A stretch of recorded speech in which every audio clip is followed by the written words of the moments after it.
Assalamualaikum warahmatullahi wabarakatuh. Nahmaduhu wa nusalli ala rasulil karim.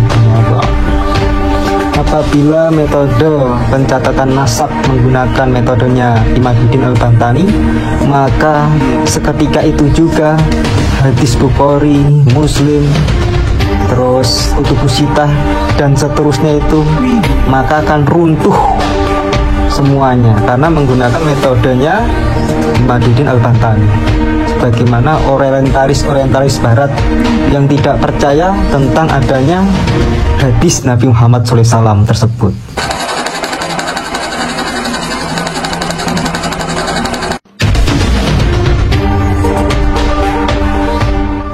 Assalamualaikum warahmatullahi wabarakatuh. Nahmaduhu wa nusalli wa nusallim wa ala rasulillahi karim, amma ba'du.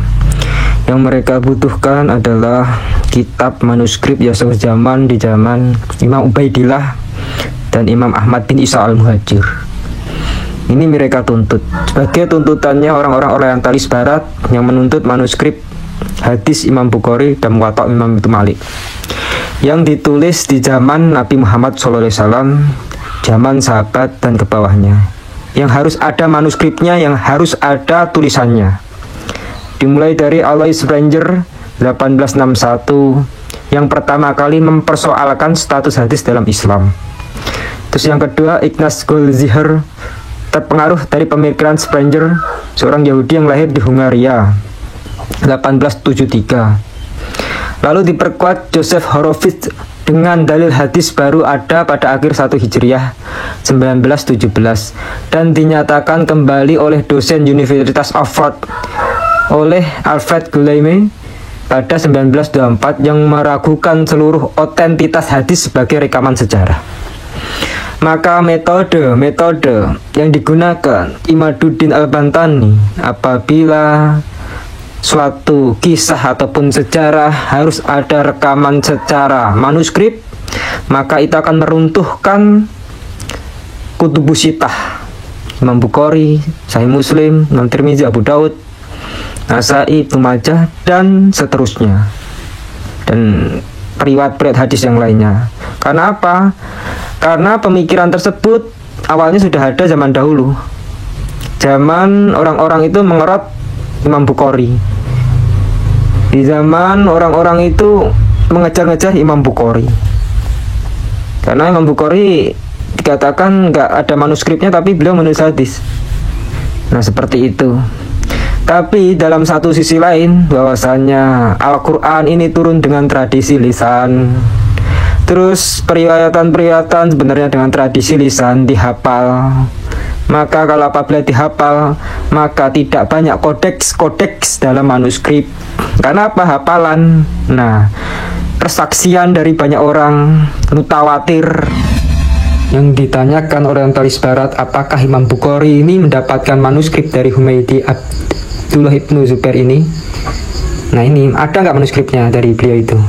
Atau dari Sufyan ini, ada nggak manuskripnya? Teks hadis yang di bawah ini. Terus dari Yahya bin Sa'id, ada nggak manuskripnya ini? Terus dari Muhammad bin Ibrahim At-Tami, ada nggak manuskrip yang teksnya di bawah ini? Kenapa adanya cuma pas ada di Imam Bukhari? Terus Al-Qamah bin Waqqas Al-Laitsi, ada nggak manuskripnya? Itu yang ditanyakan orientalis barat. Kalau nggak punya manuskrip, maka itu kejanggalan. Umar bin Khattab radhiyallahu anhu menulis gak manuskrip tersebut yang isi hadis di bawah ini? Nah, ini kejanggalan yang mereka katakan, bahwasanya ini adalah tradisi lisan sebenarnya, dari mulut ke mulut, dari mulut ke mulut. Namanya juga cerita, hadis kan artinya cerita, dari mulut ke mulut, dari mulut ke mulut.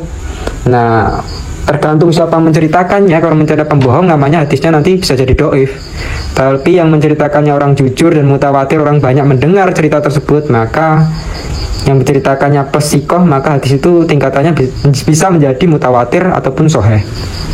Begitu pula pencatatan nasab, kan ada mata rantainya seperti hadis. Bin siapa, bin siapa, bin siapa, apabila maka sekaf. Kalau di Padang ada Caniago. Nah, itu ditulis gak kira-kira itu? Tapi kenapa dinyatakan itu adalah keturunan marganya Caniago tersebut? Terus marga Tanjuang di Padang tersebut, Pariaman, itu ditulis gak? Apa hanya tradisi lisan turun ke lisan nih? Nah seperti itu kurang lebihnya itu. Sedangkan kalau Ba'alawi itu sungguh sangat mutawatir sekali, semua orang tahu kalau itu keturunan Nabi Muhammad. Cuman yang membedakan itu tidak ada manuskripnya di zaman Imam Ubaidillah tersebut, sebagaimana yang dipertanyakan oleh orientalis barat. Imam Bukhari itu mencatat, ada manuskripnya enggak? Apakah asal-asalan aja mencatat? Nah itu yang dijadikan janggal oleh orientalis barat, karena mereka tidak menerima tradisi lisan seperti itu. Dan kelemahan tradisi lisan itu, sama orang bisa berbohong, mengaku-ngaku bahasanya ini hadis dari Nabi Muhammad. Makanya ada hadis maudhu, hadis palsu yang berterbaran di mana-mana. Kenapa kelemahan tradisi lisan itu seperti itu? Karena nggak punya manuskrip, nggak punya catatan. Ibarat kita utang ke orang lain, tapi nggak punya catatan, nggak ada materai, maka kita bisa bohong bahasa kita udah lunas. Karena nggak ada catatan. Itu kelemahannya tradisi lisan.